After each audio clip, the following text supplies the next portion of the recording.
Tidak peduli apa yang kita alami itu seberat apa, tidak peduli. Yang dikehendaki Allah dalam mengucap syukur, itu adalah hal yang ilahi.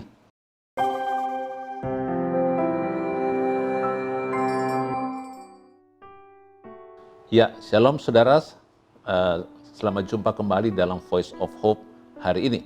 Saya ingin mengajak kita bicara tentang mengucap syukur dalam segala hal. Saudara, hari-hari ini kan kata orang itu masa yang sulit. Sebetulnya kalau menurut saya sih bukan sulit sebetulnya. Masa-masa yang mungkin lebih tidak menyenangkan mungkin begitu saja. Ya. Nah, di dalam menghadapi masa-masa seperti sekarang ini ada satu hal yang perlu kita perhatikan, yang dapat kita lakukan, yaitu mengucap syukur sebetulnya. Jadi menghadapi hari ini tidak cukup hanya dengan kita itu mengatur hidup dengan cara berlogika, ya, atau dengan merancang atau dengan program-program rencana-rencana, tetapi terlebih daripada itu kita sangat perlu menjalani hidup kita ini bukan hanya secara manusia biasa, tetapi harusnya secara rohani. Nah, bagaimana salah satu yang cara hidup rohani yang diajarkan firman Tuhan itu tentang mengucap syukur. Nah, memang kalau kita perhatikan di dunia ini sebetulnya banyak pelajaran juga tentang mengucap syukur gitu, atau bersyukurlah bahasa umumnya. Bersyukur seringkali kita diajarkan, ya cobalah lihat sekeliling, atau cobalah perhatikan keadaan kita, atau apalagi kalau kita diajarkan untuk melihat ke bawah, ya. Jangan selalu melihat ke atas, karena seringkali kalau kita selalu melihat ke atas, kita akan selalu melihat diri kita ini selalu kurang. Dan cobalah melihat ke bawah, ada lebih banyak orang yang hidupnya lebih buruk dari kita. Itu kan ajaran-ajaran yang memang kita sering dengar, lalu kita melihat, oh ya, apalagi kalau kita kunjungi orang-orang yang keadaannya buruk begitu, ya. Ada yang tidak makan dan sebagainya. Kita di situ dikatakan kita menemukan alasan, oh paling tidak kita masih bersyukurlah begitu, ya. Tetapi itu adalah salah satu sikap sebetulnya, atau ajaran yang diajarkan manusia, ya, sekedar sebuah sikap hidup saja. Nah, mengucap syukur yang diajarkan Alkitab itu bukan sekedar begitu, tetapi yang diajarkan Alkitab itu adalah cara hidup orang rohani, di mana mengucap syukur itu bukan karena melihat hal-hal yang kita lihat di sekeliling kita, atau bukan karena kita membandingkan diri kita dengan orang lain, atau bukan karena berdasarkan pertimbangan logika kita, hasil pemikiran kita, lalu kita, oh ya saya harus bersyukur, bukan. Tapi mengucap syukur, kalau saya bacakan di dalam 2 Tesalonika ayat 5 ayat 18 dikatakan begini.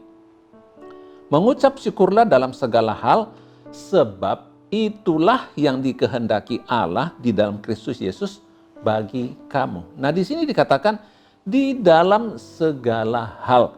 Sebab itulah yang dikehendaki Allah. Jadi mengucap syukur ini bukan sekedar pertimbangan logika. Bukan sekedar hasil pemikiran kita hasil pertimbangan manusia. Tapi ini adalah yang dikehendaki Allah. Artinya ini adalah sesuatu yang ilahi. Sesuatu yang rohani. Karena kalau kita ngikuti saran manusia untuk melihat hal-hal kecil yang kelihatannya positif dalam diri kita untuk jadi alasan kita bersyukur, seringkali ya mata kita buta, atau hati kita itu tertutup untuk melihat hal sekecil apapun yang membuat kita bersyukur. Seringkali kita melihat hidup kita itu sepertinya buntu, seringkali tidak ada alasan sama sekali.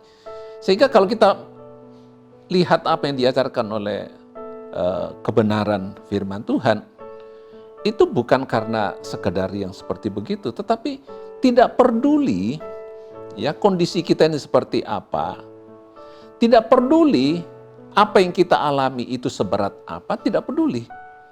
Yang dikehendaki Allah dalam mengucap syukur itu adalah hal yang ilahi.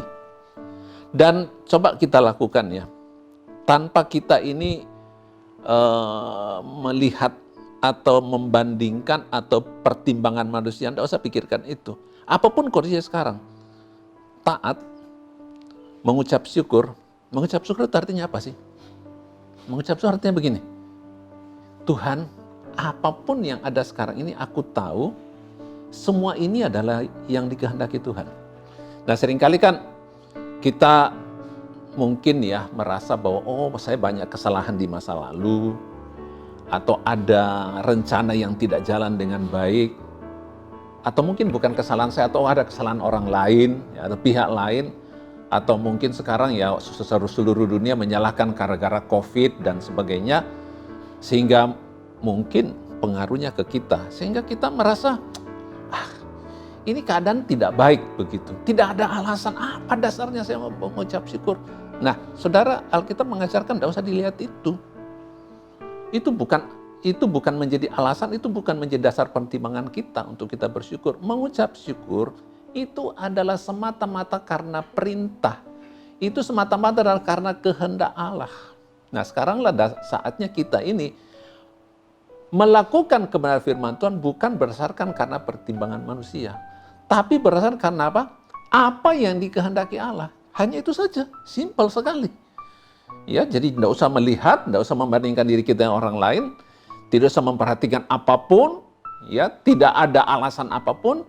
Mulai belajar untuk mengucap syukur, menerima semua yang ada. Mungkin kelihatannya seolah-olah ini ada sesuatu yang salah, tidak usah dipikirkan, tidak usah diperhatikan. Mengucap syukur, dan kita akan melihat, kalau kita baca di ayat 18 dikatakan, ayat 19, jangan padamkan roh. Artinya ini berkaitan sebetulnya, kita akan melihat roh kita menyala, roh kita meluap-luap. Dan saya percaya kita akan melihat kuasa Allah bekerja dalam kehidupan kita. Tetap kuat dalam Tuhan, Tuhan Yesus memberkati.